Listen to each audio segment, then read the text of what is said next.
Hoje nós vamos falar um pouco sobre Jonas, sobre a omissão que Jonas teve, né? Os perigos de ser omisso diante das ordens de Deus. Muitas pessoas consideram o livro de Jonas alegoria ou história, uma coisa inventada, mas Jonas é citado em 2 Reis também, capítulo 14, e Jesus citou Jonas também. Então nós não podemos considerar Jonas como uma alegoria, como apenas uma história. Ele foi um personagem real, uma pessoa real que foi escrito sobre ele na Bíblia. Mas muitas pessoas falam do livro de Jonas, se lembram por causa de Jonas, por causa da baleia, do grande peixe que fala que engoliu Jonas, mas o livro fala sobre a vontade de Deus, sobre a salvação que pertence a Deus. Deus fala para Jonas ir para Nínive para pregar, só que Jonas não queria ir. Nínive ficava na Assíria e ele sabia muito bem o que os assírios já tinham feito para Israel. Ele sabia que eles tinham atacado, matado, e sabia da crueldade daquele povo. E por isso ele não queria ir. E aí nós temos no começo do livro, Jonas sendo omisso ao chamado dele. No início, Jonas foi comissionado para ir até Nínive. Deus fala, levanta-te e vai até Nínive. O profeta tinha que ir proclamar a mensagem contra o povo. Seria difícil, porque além de estar numa terra estrangeira, de outra língua, eles eram inimigos de Israel. Eles sabiam muito bem o que ia acontecer. Só que os profetas, quando foram chamados, eles eram prontamente levados a fazer aquilo que Deus queria. E a comissão e o motivo dele ir, Deus continua, porque fala que a maldade subiu até mim. Ele fala que o mal atraiu a atenção de Deus. Nós temos duas outras menções disso na Bíblia, falando de que o sangue da maldade chegando até Deus, quando Caim mata Abel, ele fala, o sangue do teu irmão clama da terra, quer dizer, chegou até Deus. E em Sodoma e Gomorra também, quando ele vai destruir a cidade. E quando Deus manda Jonas ir para Nínive, ele mostra que para Jonas, já que a soberania dele não estava somente sobre Israel, que ele era o Deus de toda a terra, e que onde tivesse maldade, ele ia executar juízo contra as pessoas, não era só contra Israel. Ele, onde tivesse o mal, ele ia combater, ele ia executar o juízo de Deus. Só que o livro, de repente, corta, não fala porquê, só fala, e Jonas se levantou e foi para o lado oposto. Ele fugiu da presença de Deus. E é engraçado falar isso porque Jonas sabia quem era Deus. Como que você vai fugir da presença de Deus? É como se Deus fosse só o Deus de Israel, que ele tivesse só em Israel, que ele não tivesse em qualquer outro lugar. Era um absurdo pensar uma coisa dessa. Em vez de acabar acatando as ordens de Deus, Jonas acaba trazendo problemas sobre si. E é importante que o servo, ele sempre sirva ao Senhor. Nós temos exemplo na igreja do pastor. O pastor hoje é o servo que serve a Deus e fala ao povo. E ministra a nós, que somos a igreja. Obedecer a Deus não é só uma questão de você obedecer. Ele traz alívio para você. Ele traz esclarecimento, capacidade. Em João 4, Jesus fala que a minha comida é fazer a vontade do Pai. Em João 7, ele fala que a verdade esclarece. Você conhecer a verdade, a vontade de Deus esclarece você. Em Hebreus 13 fala que fazer a vontade de Deus aperfeiçoa a nós para a obra. Então é importante obedecer. Jesus e os cristãos fazem a vontade do Pai e é isso que move. No caso de Jonas, foi apenas um remédio amargo para Jonas. Jonas simplesmente não se importou e falou, eu não vou fazer. E isso tinha muito a ver com o sentimento que os israelitas tinham de Nínive, com os outros povos. Nessa época eles já achavam que eles eram um povo escolhido só que eles se esquecem que um dia, lá em Gênesis 12, Deus falou para Abraão que em ti seriam todas benditas as famílias da terra. E eles deixam esse sentimento para trás e eles se tornam nacionalistas. O Deus é só para nós. E não era. Deus era para todo mundo. Deus queria que Israel fosse o centro de adoração e espalhasse isso para o mundo. Só que eles tinham esse ressentimento, essa recusa em falar com as outras pessoas, os outros povos, e isso fez com que Jonas fugisse de Deus. Muitas vezes hoje, dentro da igreja, muitas vezes as pessoas fazem isso também. Nós sabemos a palavra, nós sabemos que devemos falar e muitas vezes nós somos omissos a falar. Às vezes você, por não querer entrar em conflito, não querer arrumar confusão com alguém, que hoje é o que mais acontece, dependendo do que você fala, você é taxado de fanático, de lunático, por causa da palavra. E muitas vezes hoje os cristãos estão se omitindo, estão deixando a verdade de lado e não estão sendo obedientes à palavra. Quando Deus fala para Jonas ir pregar e Jonas vai embora, Jonas achava que pregar a palavra era uma questão de pegar ou largar. É como se você tivesse uma oportunidade na sua frente e você falasse assim, não vou escolher, não vou fazer. Obrigado.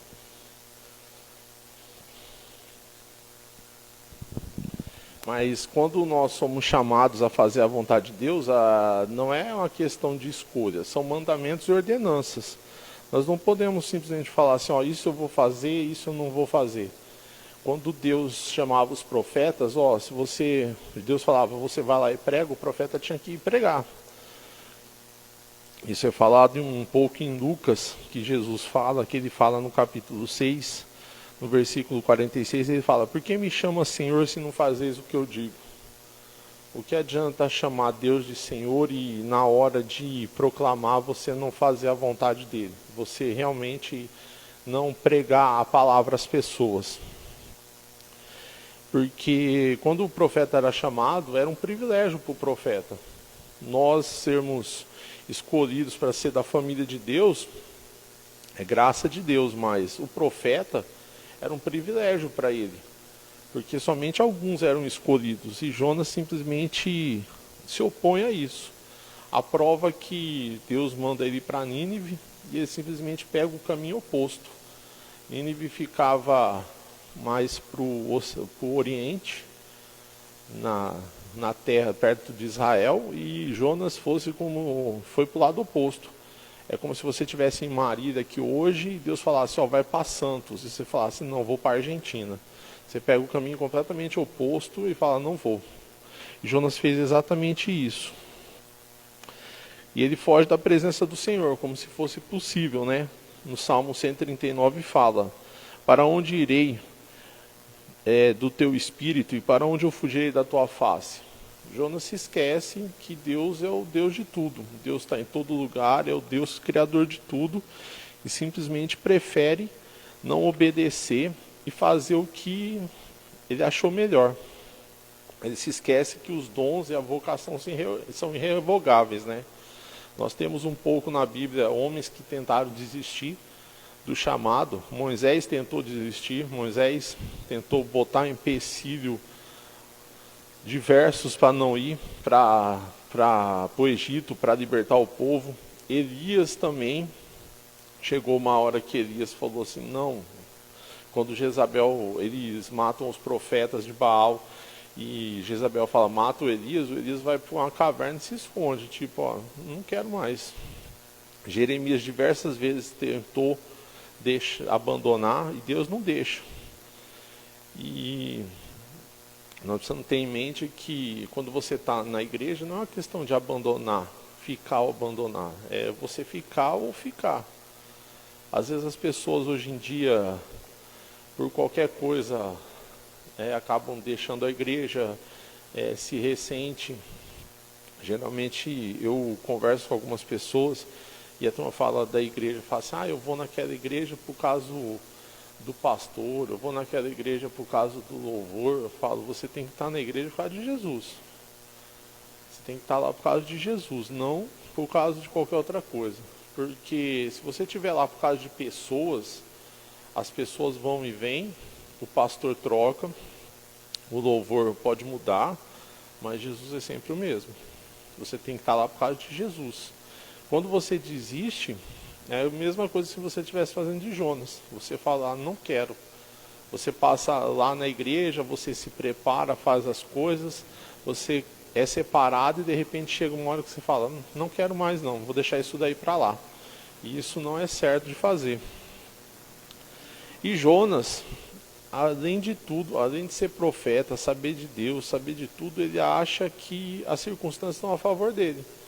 Porque fala que ele sai, ele vai para Jope, ele encontra um navio, ele paga e embarca.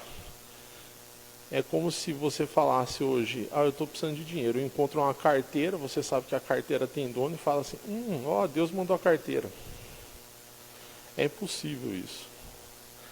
E Jonas faz a mesma coisa. Jonas acha que as circunstâncias totalmente a favor dele, porque sair, encontrar um navio com o teu dinheiro para ir exatamente para o lado oposto, não tem como. E nisso mostra que Deus estava levando diretamente Jonas para a disciplina. Fala assim, Jonas, você vai fazer o que você quer? Tá bom, Jonas. Só que a gente vai acertar as contas. Eu vou falar para você quem eu sou de verdade. Jonas também demonstra que a vontade de Deus aos ninivitas não era a sua. Quando ele se levanta e vai embora, é como se ele falasse assim, o que o Senhor quer não é o que eu quero agora. Ele é completamente o oposto de quando que nem Jesus fala assim, eu vim para fazer a vontade do Pai. Quer dizer, eu faço a vontade do Senhor até que não entre em conflito com o que eu acho que é certo. Quando entrar em conflito com o que eu acho que é certo, eu não faço. E hoje muitos crentes fazem isso também. Eles estão dentro da igreja, eles têm a Bíblia, e aí na hora que chega em certo ponto eles falam, eu faço isso até que não entre em conflito com o que eu acho ou o que vai trazer benefícios para mim. E Jonas também, a omissão de Jonas prova que ser omisso traz perigo para si e para os outros. Abraão, quando Deus chama ele em Gênesis 12, foi no Gênesis 12, 1 e 2, logo depois no verso 10 e 20, tem a primeira vez que Abraão vai para uma cidade caçar e fala que ela é irmã dele. E olha o problema que Abraão trouxe. Deus ia castigar um povo todo por causa da mentira de um homem. Depois, no capítulo 20, do verso 1 ao 18, acontece a mesma coisa de novo. Abraão mente de novo e Deus ia castigar todo um povo por causa da mentira de um homem. E Deus lá, quando Deus chama Abraão no início do capítulo 12, ele é bem claro, em ti vai ser bendita as famílias da terra. E Abraão faz o quê? Ele vai, em vez de levar a bênção, acaba trazendo maldição sobre as pessoas. Em Josué 7, Acã também trouxe problema para Israel. Por causa disso, ele não fez a vontade de Deus, ele encontrou uma capa com dinheiro e ele fala, vou ficar para mim a capa. Deus fala, não era para pegar nada. Ele guarda, aí eles vão para a guerra, eles perdem a guerra. Aí precisou Deus falar, tem gente fazendo coisa errada no meio de vocês, para poder achar.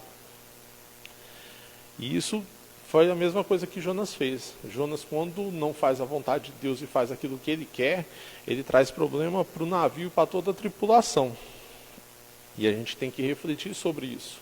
Se onde a gente estiver, a gente vai ser bênção, ou a gente vai ser maldição. Ou a gente vai levar a palavra e vai levar os ensinamentos, ou a gente vai trazer problema. E aí o texto muda. Em primeiro, quando começa, fala que a palavra de Deus veio até Jonas. E agora fala que a tempestade veio até o navio. Agora Deus não está usando mais palavras para falar, ele já está usando a criação dele para mostrar quem ele é.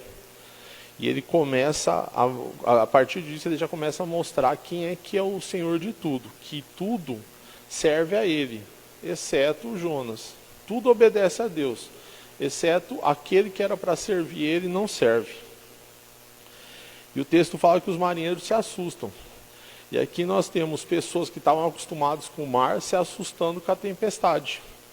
E fala que eles temeram a tempestade, porque a tempestade chegou de uma hora para outra, chegou com força, e eles não entenderam por que aconteceu aquilo. E aí o texto fala que Jonas desce para o porão e simplesmente dorme profundamente, como se nada tivesse acontecendo. O mundo está acabando. Tá, me acorda depois então. É isso que Jonas fez. A ação dele era completamente diferente de todo mundo que estava a bordo do navio.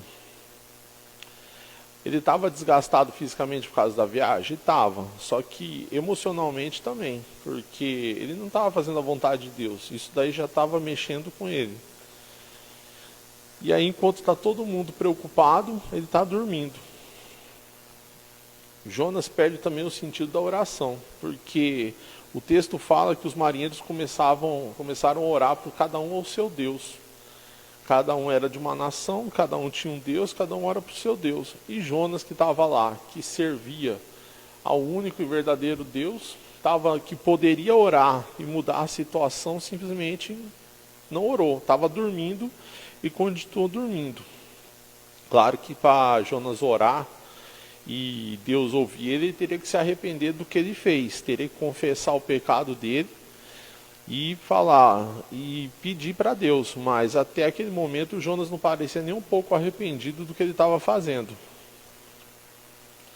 Quando a gente não ora, é um dos primeiros sinais que nós estamos nos afastando de Deus. A oração é muito importante. Muitas vezes a pessoa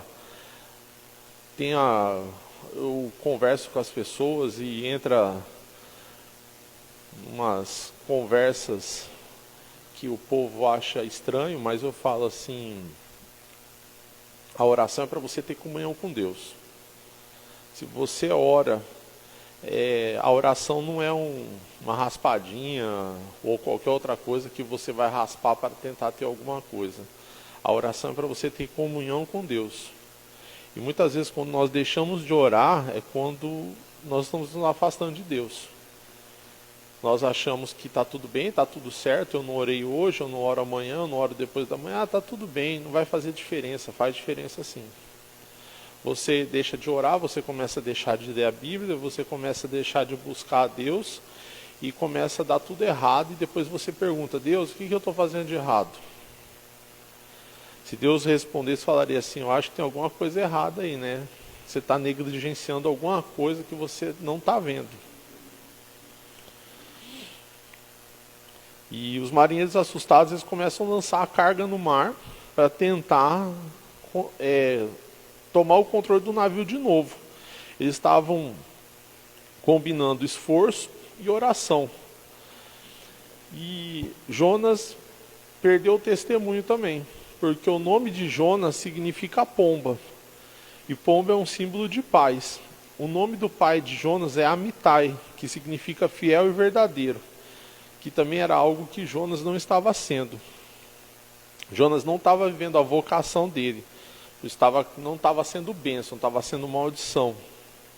E nem o chamado de profeta, porque na realidade ele estava dentro de um navio com pessoas e não estava falando de Deus. A conduta dos marinheiros é um contraste completo com Jonas. Os marinheiros completamente preocupados, orando cada um ao seu Deus. E o texto fala que o mestre do navio chegou a ele e falou, que tens, dorminhoco? Levanta-te e clama ao teu Deus. É até irônico, porque pedir para um hebreu orar para Deus, os hebreus oravam para Deus. Só que o único hebreu que estava ali que poderia orar não estava orando. Os incrédulos, né, eles eram pagãos, vem o perigo e no fim eles que têm que despertar o crente do sono que ele estava, porque ele mesmo não estava preocupado.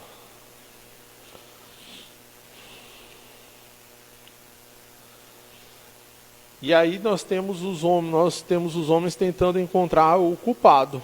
Eles começam a se perguntar quem é o culpado disso. E aí eles falam que eles lançam sorte para tentar encontrar quem tinha irritado a divindade. Porque para eles cada elemento, cada coisa na terra era um Deus que controlava. E eles falam, vamos jogar sorte para ver quem irritou o quê. E eles jogam sorte para tentar achar o culpado e a sorte cai em Jonas. E aí é engraçado você ver que um negócio de sorte que Deus fala, ó, não mexe com negócio de feitiçaria, de magia, nada, os caras jogam sorte e Deus faz o negócio cair em Jonas. Os incrédulos, os pagãos fazendo um negócio que não era para fazer e dá certo, e cai justamente no culpado. E eles começam a perguntar para Jonas, declara quem é tu, da onde que é, da tua ocupação, a tua terra. E Jonas começa respondendo ao contrário do que eles perguntaram. A última coisa que eles perguntam é de que povo tu és. E Jonas começa por aí, ele fala assim, eu sou hebreu. Porque quando ele fala eu sou hebreu, ele está falando, ó, eu sou israelita. Que é como eles eram conhecidos, os hebreus e os israelitas. Ele está se identificando. E depois ele continua, ele fala, ele apresenta no que ele crê. Ele fala assim, eu creio no Senhor do céu que fez o mar e a terra. E nisso já mostra para os marinheiros a superioridade absoluta de Deus. Ele fala assim, com a afirmação de Jonas. E aí nós temos uma demonstração completamente da falta de arrependimento que Jonas tinha feito. Porque os marinheiros primeiro temeram a tempestade. E aí, quando Jonas afirma isso, eles passam a temer Deus. Eles falam, e a reação deles fala, o que você fez? A reação deles demonstra uma desobediência impensável. Na Bíblia você vê que em diversos povos que serviam outros deuses, principalmente Baal, o sacrifício de pessoas era uma coisa cotidiana. Eles sacrificavam as pessoas, mulheres, crianças. E para eles era normal. Se o Deus falasse assim, ó, mata lá e faz tal coisa, eles falavam, vamos lá e vamos matar. E o que Jonas simplesmente falar, eu sirvo a Deus e não fiz o que ele quis, para eles foi simplesmente impensável. E eles eram pagãos. E aí os marinheiros perguntam para eles, o que a gente faz para resolver o problema? E Jonas toma uma atitude que aparentemente parece que é uma atitude de compaixão, uma atitude que Jonas quer salvar o navio. Jonas fala assim, pega e me joga na água. Só que a atitude de Jonas demonstra simplesmente que ele não queria que a misericórdia chegasse a Nínive. Mais uma vez, ele mostra isso. Porque se ele falasse assim, ó, o que a gente faz? Jonas fala assim, eu vou orar ao meu Deus, vou pedir perdão, eu vou pedir salvação pelo navio. Porque se ele fizesse isso, significaria, me arrependi e vou fazer o que o Senhor quer. E ele mostra que ele não estava mesmo diante daquela situação, ele preferia ser jogado no mar, enfrentar a morte, do que fazer o que Deus queria, do que levar a palavra do Senhor até Nínive. E a princípio, eles ficam desesperados, tentam salvar o navio. O texto fala no versículo 13, entretanto os homens remavam para poder voltar o navio em terra, mas não podia porque o mar ia se voltando cada vez mais contra eles. E eles, por quê? Eles rejeitam a ideia de Jonas. Inicialmente eles rejeitam essa ideia. E eles mostram uma coisa que, às vezes eu converso com a minha esposa, que muitas vezes os que são não cristãos envergonham os cristãos. Por quê? Não cristãos às vezes têm mais honestidade, mais compaixão e exibem mais sacrifício por outras pessoas do que os próprios cristãos. Existem os cristãos verdadeiros? Existem. Mas, infelizmente, hoje em dia, muitas pessoas buscam simplesmente o individualismo, busca vou resolver os meus problemas, vou pensar somente naquilo que eu quero fazer, e não faz aquilo, e são cristãos. Eu costumo falar que essa semana nós tivemos a morte do pastor Steven, e eu costumo falar que os pilares estão caindo da construção, porque hoje em dia parece que em vez deles construir em cima dos pilares antigos, de cristãos que eram verdadeiros, que eram firmes naquilo que os apóstolos pregavam, eles destruíram a base, os alicerces, e estão cavando ao contrário, estão cavando para baixo. Estão buscando alguma coisa que eles não vão encontrar. Quando eles falam que eles estavam tentando fazer o navio voltar em terra, mostra uma coisa que muita igreja prega hoje em dia, é o esforço inútil. Eu escuto muita igreja falar que a soberania de Deus, que Deus é soberano sobre todas as coisas, mas já ouvi pastor de repente no meio da pregação falar, mas o homem tem que se esforçar. E o texto está falando aqui, o seu esforço não vai resolver o problema. Se for a vontade de Deus, ou tiver pecado, ou qualquer outra coisa, não interessa o que você vai achar, não interessa o que você acha que vai ter que acontecer, a vontade de Deus vai ser feita. Porque Deus é soberano sobre todas as coisas. E as pessoas hoje acham que o esforço próprio vai resolver algum problema. Eles se esforçarem, hoje fala muito de coach dentro da igreja, não, você é capaz, você consegue. Eu falo, aonde? Aonde que tem isso na Bíblia?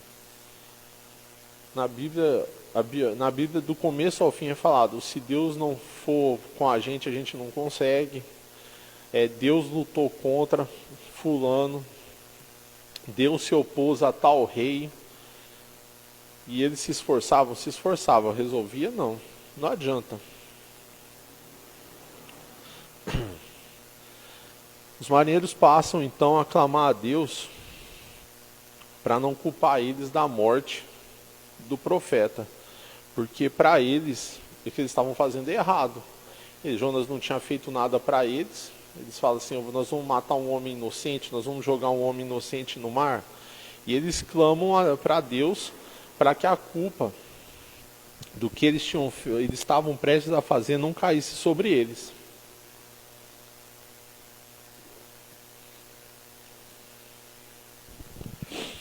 E aqui nós vemos que um pagão pode orar para Deus, o Deus verdadeiro, pode se voltar para Deus e seguir a Deus. E aí mostra o contraste com o que era o povo e o que é muitas vezes a igreja hoje. Enquanto os pagãos estavam se voltando para Deus e orando, Israel se desviava de Deus e Jerusalém matava os profetas. E os marinheiros pagãos estavam tentando salvar o profeta de Deus. Porque eles fizeram de tudo para tentar impedir para que ele não fosse jogado na água. Eles não queriam fazer isso.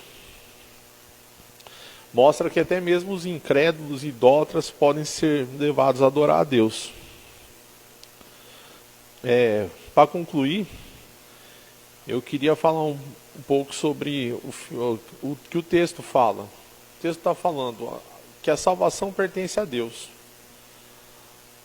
Deus fala para Jonas, ele queria que Jonas fosse pregar a Nínive, porque ele fala assim, Jonas, eu sou o Senhor da terra. Não interessa a sua vontade, interessa a minha. 2 Timóteo 4:2 fala, pregue a palavra em tempo e fora de tempo. E é o que nós não fazemos hoje. Muitas vezes nós negligenciamos, somos omissos, muitas vezes por conveniência.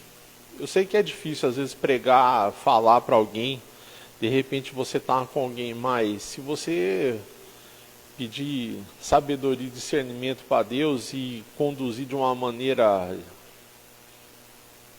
boa a conversa, você vai conseguir falar de Deus para a pessoa. Não é chegar também e falar, não, você está errado, isso daí está errado, Que é o que muitas vezes o crente fala hoje, né? O crente vai pregar para um católico, ele fala, não, isso daí está errado. Vai pregar para um bandista, não, isso está errado, não pode. E começa aquela briga desnecessária que não vai levar a lugar nenhum. E ele não vai conseguir falar de Deus para a pessoa. Saber realmente falar, pregar sobre Deus a todo tempo, fora de tempo. Tem um texto de Romanos que eu gosto muito, Romanos 10, 14, que ele fala o seguinte: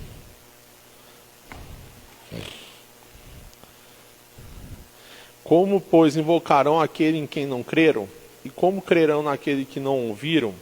E como ouvirão se não há quem pregue? E como pregarão se não foram enviados? Quando Paulo escreve isso, eu falo que ele escreveu totalmente na forma contrária de tudo. Porque você só prega se você for enviado. Se você for enviado, você vai pregar e vão ouvir. Se você pregar e ouvirem, alguns irão crer. E os que creram realmente vão invocar o nome do Senhor. Realmente fazer a vontade de Deus. Não negligenciar a palavra. Eu sei que nos dias de hoje tem... Se você olhar na internet, tem diversos pastores que estão sendo atacados por falar a verdade. Às vezes fala contra coisas que a Bíblia condena, sobre idolatria, sobre homossexualismo, mas são coisas que a Bíblia fala. A gente não pode simplesmente falar de alguns assuntos da Bíblia e pular outros. Quando Deus chama a gente, é para falar de toda a Bíblia, para falar de toda a palavra dele. E nesse ponto nós não podemos ser omissos, porque se nós formos omissos, nós vamos sofrer as consequências. Nós podemos nos livrar das consequências agora e achar que está tudo bem, mas um dia a omissão nossa vai ser cobrada diante de Deus. Nós vamos estar diante de Deus e Deus vai falar assim: você teve a chance de falar e não falou. Então nós temos que falar realmente. Amém?